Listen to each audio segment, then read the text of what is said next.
बुरा हाल, जैसा कि आपने कहा, सड़कों का ही नहीं, सभी सेक्टर्स का बुरा हाल है। ये जो हमारे उत्तर प्रदेश की सरकार है, ये सौतेला व्यवहार कर रही है। अभी आपने सुना होगा कि जो त्वरित विकास योजना के अंतर्गत हमारे जो एमएलएज हैं, उनमें एक बहुत बड़ा जो भेदभाव रवैया अपनाया सरकार ने कि जो त्वरित विकास योजना के अंतर्गत जो सत्ता पक्ष के बीजेपी के विधायक थे, उनको 5-5 करोड़ रुपए दिया गया, और जो विपक्ष के नॉन बीजेपी एमएलएज थे, उनको 1-1 करोड़ दिया गया।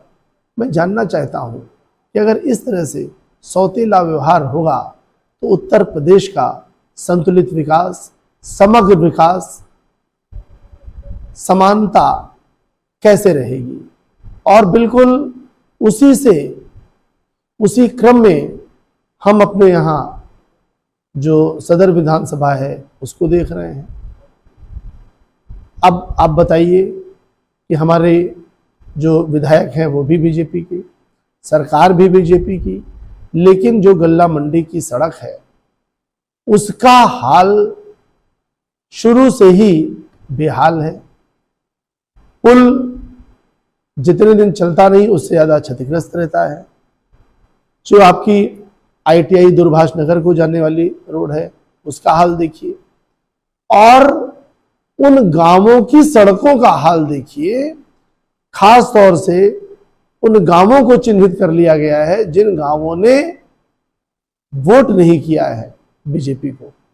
तो ऐसी स्थिति में हमारे लोकतंत्र में समानता कैसे रहेगी, समान विकास कैसे होगा, ये एक हमारे लिए, जनता के लिए बहुत चिंता का विषय है। वहीं जब जब समाजवादियों की सरकार रही है, कभी ऐसा भेदभाव नहीं हुआ। चुनाव के बाद जब सरकार बन जाती है तो सरकार जनता की होती है, किसी पार्टी की नहीं होती। मैं आपके माध्यम से सरकार से अपील करना चाहता हूं कि जनता में समानता रहे और सभी क्षेत्रों का समान